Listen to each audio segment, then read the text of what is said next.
ಜವಾಬ್ದಾರಿ ಚೇಂಜ್ ಮಾಡಿದ್ರು ಅಥವಾ ಕಿತ್ಕೊಂಡ್ರು? ಧರ್ಮ ಮತ್ತು ಜಾತಿ ಬಗ್ಗೆ ಮಾತಾಡಿದಕ್ಕೆ ಒಂದಿಷ್ಟು ಟ್ರೋಲ್ ಆಗ್ತೀರಾ ನೀವು. ನಿಮ್ಮಂತವರು ಬಿಜೆಪಿಯಿಂದ ದೂರ ಆಗಿದ್ದೀರಾ ಅಂತ. ಕಾಂಗ್ರೆಸ್ ಹುಡುಕಿದ್ದ ಅಸ್ತ್ರಗಳು ಸಂವಿಧಾನ ಚೇಂಜ್ ಮಾಡ್ತಾರೆ, ರಿಸರ್ವೇಶನ್ ಕಿತ್ಕೊಂಡ್ಬಿಡ್ತಾರೆ, ಡಿಕ್ಟೇಟರ್ಶಿಪ್ ಬಂದ್ಬಿಡುತ್ತೆ. ನಿಮಗೂ ಮತ್ತು ಚಕ್ರವರ್ತಿ ಚಂದ್ರಚೂಡ್ ಅವ್ರಿಗೆ ಹೆಸರೇ ಮರ್ತೋಗಿದ್ದೆ. ಅವ್ರ ಐಡಿಯಾಲಜಿನೇ ಲೆಫ್ಟ್ ಐಡಿಯಾಲಜಿ, ನಂದು ರಾಷ್ಟ್ರೀಯತೆ ಮತ್ತು ರೈಟ್ ಐಡಿಯಾಲಜಿ. ಅವರವ್ರ ಧರ್ಮ ಅವರಿಗೆ ಹೆಚ್ಚಲ್ಲ. ಕರೆಕ್ಟು. ವಿಷದ ಬೀಜದ ವಿರುದ್ಧವೇ ಪ್ರಶಾಂತ್ ಸಂಬರ್ಗಿ ಹೋರಾಟ. ಬಿಜೆಪಿ ಸಂಬರ್ಗಿಯರನ್ನ ದೂರ ಇಟ್ಟಿದೆ ಅನ್ನೋ ಮಾತು. ಶುಕ್ರ ದಶೆ ಬಂದಾಗ ಖಂಡಿತ ಸಿಗುತ್ತೆ ಅನ್ಕೊಂಡಿದ್ದೀನಿ. ಪ್ರಶಾಂತ್ ಸಂಬರ್ಗಿ ಬಿಜೆಪಿಯಲ್ಲಿ ಗುರ್ಸ್ಕೊಂಡವರು. ಹೌದು. ಸೊ ಈಗ ಬಿಜೆಪಿ ಪಕ್ಷದಿಂದ ದೂರ ಆಗಿದ್ದಾರೆ ಅನ್ನೋ ಮಾತು ಕೇಳಿ ಬರ್ತಾ ಇದೆ. ನೋಡಿ, ನಾನು ದೂರ ಅಂತಲ್ಲ, ಜವಾಬ್ದಾರಿ ಕೊಟ್ಟಿರ್ತಾರೆ. ಆ ಜವಾಬ್ದಾರಿ ಮುಗಿಸಾದ್ಮೇಲೆ ಈಗ ಜವಾಬ್ದಾರಿ ಕೊಟ್ಟಿಲ್ಲ. ಒಂದು ಜವಾಬ್ದಾರಿ ಇರಬೇಕು. ನೀವು ಎಲ್ಲದಕ್ಕೂ ಮುಂದೆ state is organisation. State BJP organisation. ಒಂದು ಆರ್ಗನೈಸೇಷನಲ್ಲಿ ನಿಮ್ಮೊಂದು ಕೆಲಸ, ಏನು ಮೀಡಿಯಾ ಕೋಆರ್ಡಿನೇಟರೋ, ಒಂದು ಬೆಂಗಳೂರು ಉಸ್ತುವಾರಿನೋ, ಅದು ಬೆಂಗಳೂರು ಜಿಲ್ಲಾ ಅಧ್ಯಕ್ಷರ ಅಲ್ಲಿ ಮೀಡಿಯಾ ಯಾವುದೋ ಒಂದು ಜವಾಬ್ದಾರಿ ಇತ್ತು. ಆ ಜವಾಬ್ದಾರಿ ಇಲ್ಲ. ಈಗ ರಾಜ್ಯಾಧ್ಯಕ್ಷರು ಚೇಂಜ್ ಆದರು, ಬೆಂಗಳೂರು ಅಧ್ಯಕ್ಷರು ಚೇಂಜ್ ಆದರು. ಜವಾಬ್ದಾರಿ ಚೇಂಜ್ ಮಾಡಿದ್ರು ಅಥವಾ ಕಿತ್ಕೊಂಡ್ರು? ಈಗಲೂ ನಮ್ಮನ್ನ ಬಿಜೆಪಿ ಅವರು ಯಾವುದೇ ಕಾರ್ಯಕ್ರಮಕ್ಕೂ ಹ್ಯಾಸ್ ಅರ್ಲಿಯಸ್ ಈ ಪೆಟ್ರೋಲ್ ಸ್ಟ್ರೈಕ್ಗೂ ನಮ್ಮನ್ನು ಕರೆದಿದ್ದಾರೆ. ಸೊ ನೀವು ಅದ್ರ ಬಗ್ಗೆ ವಿಡಿಯೋ ಮಾಡಿ ಅಂತ ಹೇಳಿದ್ದಾರೆ, ಅದ್ರ ಬಗ್ಗೆ ಗ್ರಾಫಿಕ್ ಮಾಡಿ ಅಂತ ಹೇಳಿದ್ದಾರೆ, ಅದ್ರ ಬಗ್ಗೆ ಮಾತಾಡಿ ಅಂತ ಹೇಳಿದ್ದಾರೆ. ಅಂತರ ಕಾಪಾಡ್ಕೊಳ್ತಾ ಇದ್ದಾರೆ ಅಂತ. ಅಂತರ ನಾನು ಕಾಪಾಡ್ಕೊಂತ ನಾನು ಹೋಗ್ತಾ ಇಲ್ಲ.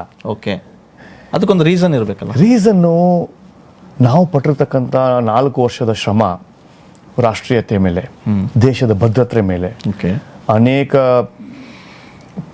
ಅಟ್ಯಾಕ್ಸ್ಗಳು, ಬೋತ್ ಇಮೇಲ್, ವಾಟ್ಸ್ಆ್ಯಪ್, ಫಿಸಿಕಲ್ಗಳು, ಜೀವ ಬೆದರಿಕೆ, ಎಲ್ಲವನ್ನೂ ಮೆಟ್ಟಿ ನಿಂತು ನಾವು ನಮ್ಮ ಪಕ್ಷವನ್ನು ಮುಂದಿಟ್ಕೊಂಡಿದ್ವಿ. ಸಂಘಟನೆಗೋಸ್ಕರ ಮಾಡಿದ್ವಿ. ನಮ್ಮ ಮಾತೃ ಸಂಸ್ಥೆಗೆ ನಾವು ಇನ್ನೂ ಮೆಂಬರೇ. ರಾಜಕೀಯ ಪಕ್ಷಕ್ಕೆ ನಾವು ದೂರ ಇದ್ದೀವಿ ಅಷ್ಟೇ.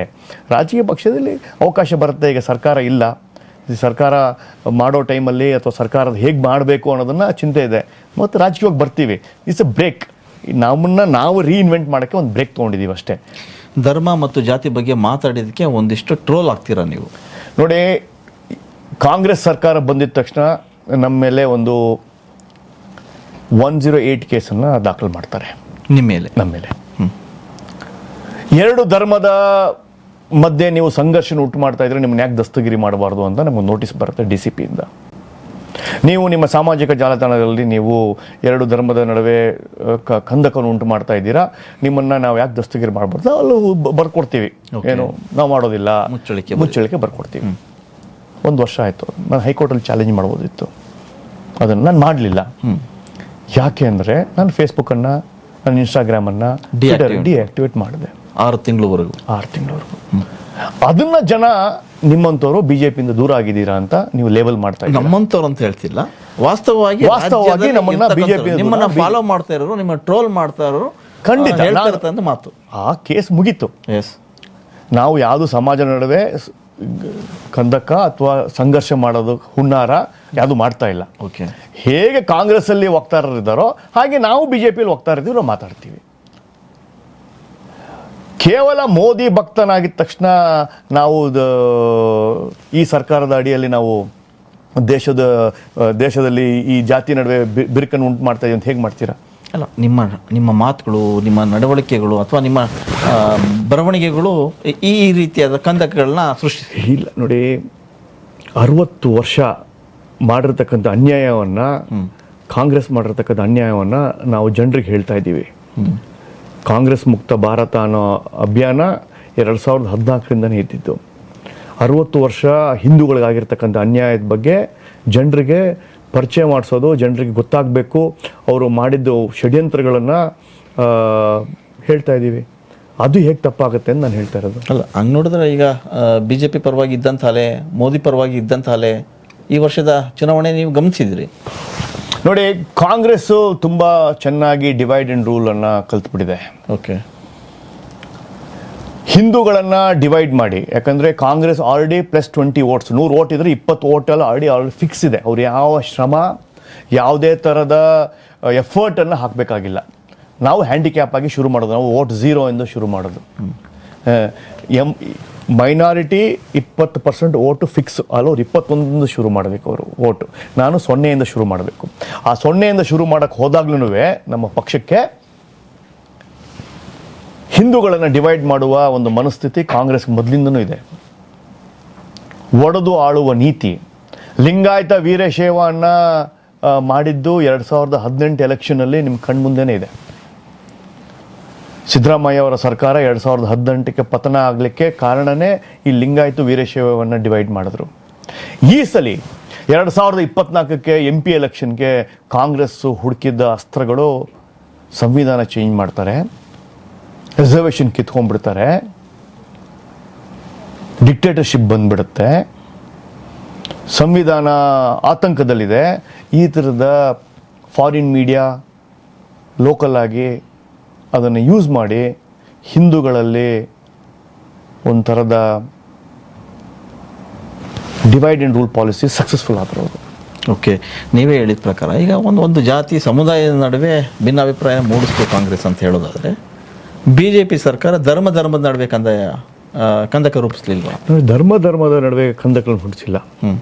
60 ವರ್ಷದ ಕಾಂಗ್ರೆಸ್ ಆಡಳಿತದಲ್ಲಿ ಕೇವಲ ಓಲೈಕೆ ರಾಜಕೀಯ ಮಾಡ್ಕೊಂಡು ಬಂದಿರತಕ್ಕಂಥದ್ದನ್ನು ಜನರಿಗೆ ಎತ್ತಿ ತೋರಿಸಿದೆ.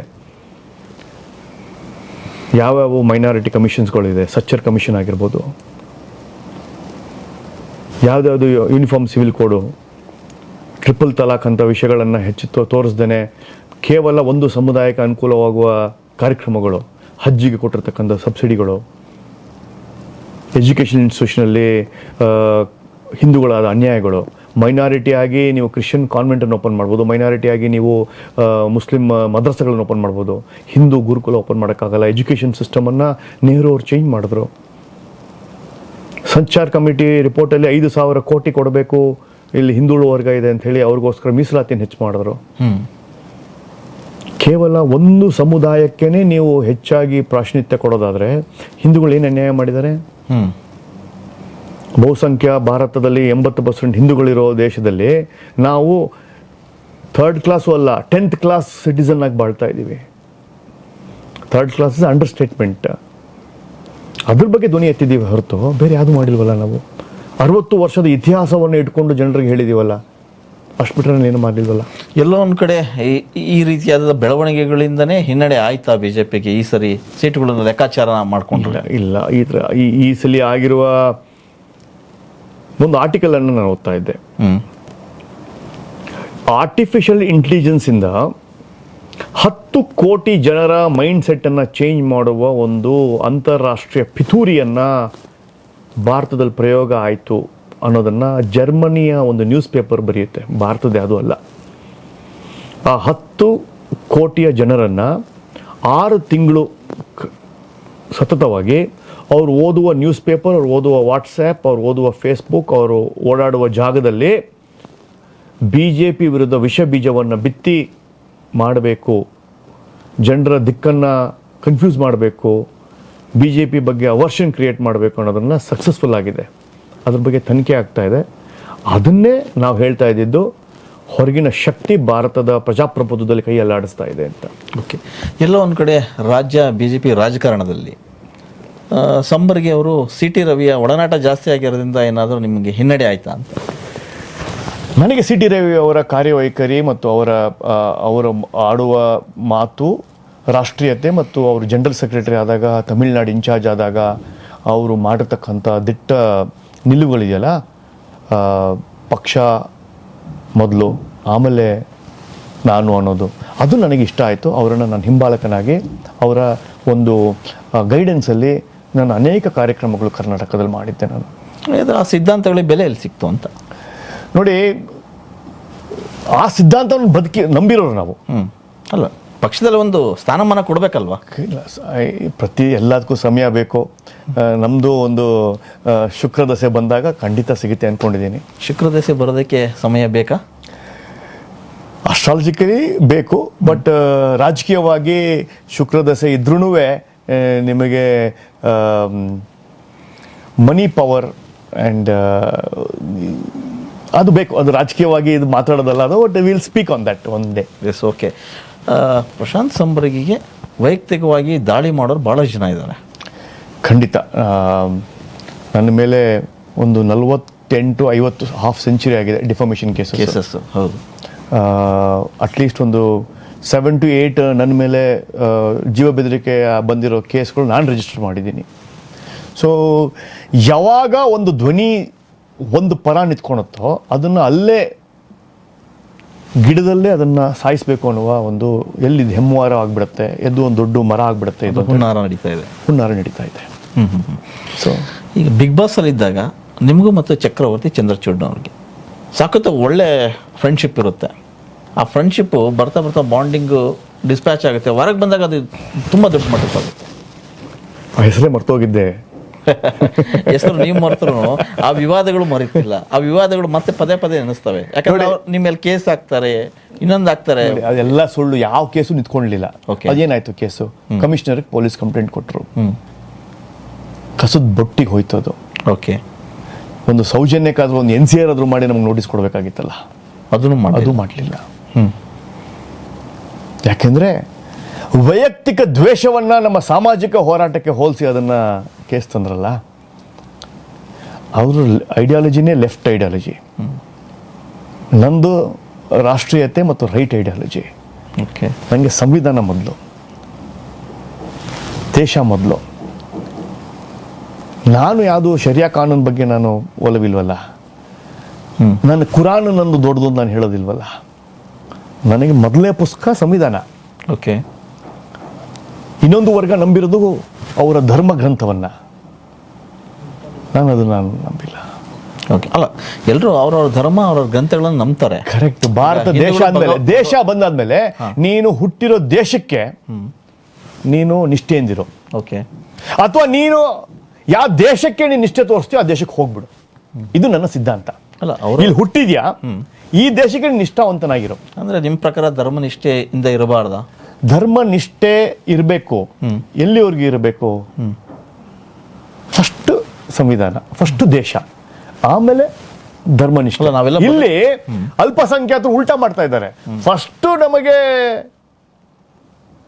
ಧರ್ಮ, ಆಮೇಲೆ ಕೊನೆಗೆ ಬರೋದು ಸಂವಿಧಾನ ಅಂತ. ಸಂವಿಧಾನ ಬಿಟ್ಟು ಬದುಕಕ್ಕಾಗಲ್ಲ, ನಿಜ. ಎಲ್ಲ ಸಂವಿಧಾನ ಅಡಿಯಲ್ಲೇ ಬದುಕ್ತಾ ಇದೀವಿ. ಆದ್ರೆ ನಿಮ್ ಎಲ್ಲ ಮಾತು, ಅವರೆಲ್ಲ ವೈಖರಿ, ಅವರೆಲ್ಲ ಹೋರಾಟ, PFI ಅವರ ಒಂದು ಕೇಸನ್ನು ನೀವು ಖುಲಾಸೆ ಆಗಿದ್ದನ್ನು ನೋಡಿದ್ರೆ, ಭಾರತವನ್ನ ಇಸ್ಲಾಂ ರಾಷ್ಟ್ರ ಮಾಡಬೇಕು 2047ಕ್ಕೆ ಏನೋ ಹೊರಟಿದಾರಲ್ಲ, ಅದು ಆಗೋದು ಬೈ ವೋಟ್ ಜಿಹಾದ್ ಓನ್ಲಿ. ವೋಟ್ ಜಿಹಾದ್ ಹೆಂಗಾಗ್ತಾ ಇದೆ ಈಗ? ಪಾಪ್ಯುಲೇಷನ್, ಭಾರತ ಸರ್ಕಾರದ ರಿಪೋರ್ಟ್ ತೆಗೆದು ನೋಡಿ ನೀವು. 60 ವರ್ಷದಲ್ಲೇ ನಾವು ಸತತವಾಗಿ ಬಹುಸಂಖ್ಯಾ ಹಿಂದೂಗಳ ಜನನ ಮತ್ತು ಹೆಚ್ಚಾಗಿ 7%, 8% ಕಮ್ಮಿ ಆಗಿದೆ. ಅದೇ ಅವರ ಒಂದು ಮೈನಾರಿಟಿಯಲ್ಲಿ 22% ಜಾಸ್ತಿ ಆಗಿದೆ. ಅಂದರೆ ಇದರಿಂದ ಎರಡು ಷಡ್ಯಂತ್ರ ಇದೆಯಲ್ಲ.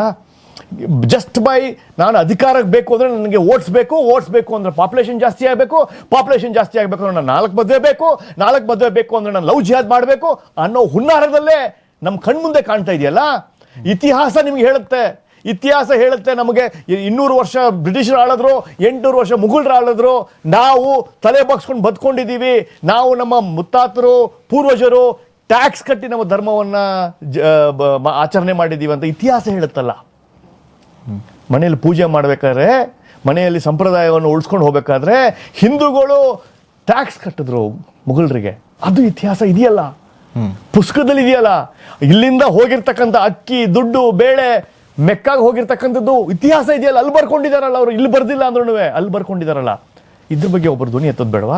ಹೋರಾಟ ಮಾಡೋದು ಬೇಡವಾ? ಆದ್ರೆ ಈ ಧ್ವನಿ ಧರ್ಮಗಳ ನಡುವೆ ಭಿನ್ನಾಭಿಪ್ರಾಯ ಮೂಡಿಸಲ್ವಾ? ದ್ವೇಷ, ಇದು ದ್ವೇಷದಲ್ಲ, ಸತ್ಯವನ್ನ ಹೇಳಲಿಕ್ಕೆ ನೀವು ನಿಮ್ಮ ಸೆಕ್ಯುಲರ್ ಹೆಸರಲ್ಲಿ, ಸೆಕ್ಯುಲರಿನ ಕ್ರೆಡೆನ್ಷಿಯಲ್ಸ್ ಅಲ್ಲಿ ನಿಮ್ಮ ಧರ್ಮವನ್ನು ನೀವು ಬೋಧನೆ ಮಾಡೋದಾದ್ರೆ, ನಾನು ನಿಜವಾಗ್ಲೂ ಸೆಕ್ಯುಲರ್ ಇದ್ದು ನನ್ನ ಧರ್ಮವನ್ನು ಪ್ರೊಟೆಕ್ಟ್ ಮಾಡಕ್ಕಾಗಲ್ವಾ? ಅವರವ್ರ ಧರ್ಮ ಅವರಿಗೆ ಹೆಚ್ಚಲ್ಲ. ಕರೆಕ್ಟು. ನಾನು ಸೆಕ್ಯುಲರ್ ಅಂತ ಹೇಳ್ದೇನೆ, ನಾನು ಒಬ್ಬ ಹಿಂದೂವಾದಿ ರೀ, ನಾನೊಬ್ಬ ರಾಷ್ಟ್ರವಾದಿ, ಹಿಂದುತ್ವ ನನ್ನ ಇದು. ಸೆಕ್ಯುಲರ್ ಯಾರ ಅವ್ರ ಕೈಲಿ ಒಂದು ಸೆಕ್ಯುಲರ್ ಅನ್ನೋ ಪದನ ಅವ್ರ ಮೀನಿಂಗ್ ತೋರಿಸ್ಬಿಡಿ. ನಾನು ರಂಜಾನ್ಗೆ, ಈದ್ಗೆ, ಬಕ್ರೀದ್ಗೆ ನಾನು ಮುಸಲ್ಮಾನಿಗೆ ಹೋಗಿ ನಾನು ಊಟ ಮಾಡ್ತೇನೆ. ಅದೇ ಮುಸಲ್ಮಾನನ್ನ ಕರ್ಕೊಂಬಂದ್ಬಿಟ್ಟು ನಮ್ಮನೇಲಿ ಸತ್ಯನಾರಾಯಣ ಪೂಜೆನೋ ಅಥವಾ ಯಾರೋ ಒಬ್ಬ ನಮ್ಮ ತೋಟದಲ್ಲಿ ಮಾಡಿರ್ತಕ್ಕಂಥ ಬಾಡು ಊಟ ಮಾಡ್ತೀನಿ ನೋಡೋಣ ಯುಗಾದಿ ಹಬ್ಬಕ್ಕೆ. ಅಲ್ಲ, ಅವ್ರವ್ರು ಪಾಲಿಸ್ಕೊಂಬಂದಿದ್ದಾರೆ. ಯಾಕಪ್ಪ? ಅದೇ ಸೆಕ್ಯುಲರಿಸಮ್. ಸೆಕ್ಯುಲರಿಸಮ್ ಹೆಸರಲ್ಲೇ ನಮ್ಮನ್ನು ತುಳಿತಾ ಇರೋದು. ಸೆಕ್ಯುಲರ್ ನಮ್ಮ ಬೂಟಾಟಿಕೆಯಲ್ಲೇ ನಮ್ಮನ್ನು ತುಳಿತಾ ಇರೋದು. ಹೆಸರಿಗೆ ಮಾತ್ರ ಸೆಕ್ಯುಲರಿಸಮ್, ಆದ್ರೆ ಒಳಗಡೆ ನಡೀತಾ ಇರೋದು ಅವರ ಧರ್ಮವನ್ನ ಮೇಲ್ ತೊಗೊಂಬರೋದು, ಅವ್ರ ಧರ್ಮವನ್ನು ಜಾಸ್ತಿ ವಿಸ್ತಾರ ಮಾಡೋದು, ಅವರ ಧರ್ಮವನ್ನು ಹೆಚ್ಚಾಗಿ ಭಾರತವನ್ನು ಕಂಟ್ರೋಲ್ ಮಾಡೋದು, ಇದರ ವಿಷದ ಬೀಜದ ವಿರುದ್ಧವೇ ಪ್ರಶಾಂತ್ ಸಂಬರ್ಗಿ ಹೋರಾಟ. ಇದೇ ಮಾತಿನ ವಿಚಾರಕ್ಕೆ ಜಾಸ್ತಿ ವಿವಾದಕ್ಕೆ ಒಳಪಟ್ಟವರು ಸಂಬರ್ಗಿ. ಈ ವಿಚಾರಕ್ಕೆ ಬಿಜೆಪಿ ಸಂಬರ್ಗಿಯರನ್ನ ದೂರ ಇಟ್ಟಿದೆ ಅನ್ನೋ ಮಾತು. ಖಂಡಿತ ಇಲ್ಲ. ಇದು ಮೂಲಭೂತ ಸರ್ವೈವಲ್, ಇದು ಸರ್ವೈವಲ್ಗೋಸ್ಕರ ನಾನು ಮಾತಾಡ್ತಾ ಇದ್ದೀನಿ. ನನ್ನೇನು ಯಾವ ಬಿ ಜೆ ಪಿನೂ ದೂರ ಇಟ್ಟಿಲ್ಲ. ನಾವು ದೂರ ಆಗಿದ್ದೀವಿ, ಯಾಕಂದರೆ ಜವಾಬ್ದಾರಿ ತೊಗೋಬೇಕು. ಒಂದು ಜವಾಬ್ದಾರಿ ಕೊಟ್ಟರೆ ಖಂಡಿತ ತೊಗೊತೀವಿ. ನಾವು ಜವಾಬ್ದಾರಿಯನ್ನು ನಾವೇ ಬೇಡ ಅಂತ ಹೇಳಿದ್ದೀವಿ ಮೀಡಿಯಾ ಸೆಲ್ಗೆ. ದೂರ ಆಗಿರೋದು ದುಷ್ಟರನ್ ಕಂಡ್ರೆ ದೂರ ಇರೋ ಅನ್ನೋ ಕಾರಣಕ್ಕ, ಅಥವಾ ಅಲ್ಲಿ ನಮಗೆ ಯಾವ ಸ್ಥಾನಮಾನ ಸಿಕ್ಕಿಲ್ಲ ಅನ್ನೋ ಕಾರಣಕ್ಕೆ? ರಾಜಕೀಯ ನಿರಂತರ ಕಾರ್ಯಕ್ರಮ 24/7, ದೇಶ ಸೇವೆ 24/7. ಈಗ ಸದ್ಯಕ್ಕೆ 24/7 ಕೊಡೋಕ್ಕಾಗ್ತಾ ಇಲ್ಲ. ಸ್ವಲ್ಪ ಸಮಯಾವಕಾಶ, ನನ್ನ ಬಿಸ್ನೆಸ್ಸು, ನಮ್ಮ ರಿಯಲ್ ಎಸ್ಟೇಟು, ಅದರಿಂದ ಖಂಡಿತವಾಗಿ 5-6 ತಿಂಗಳಲ್ಲಿ ಎಲ್ಲವೂ ಸರಿ ಆಗುತ್ತೆ. ಮತ್ತೆ ನಾವು ಮೇನ್ ಸ್ಟ್ರೀಮ್ ಪಿಕ್ಚರ್ ಅಭಿ ಬಾಕಿ ಖಂಡಿತ ಮತ್ತೆ ಇನ್ನೊಂದು ಇನ್ನಿಂಗ್ಸ್ ಶುರು ಮಾಡ್ತೀವಿ.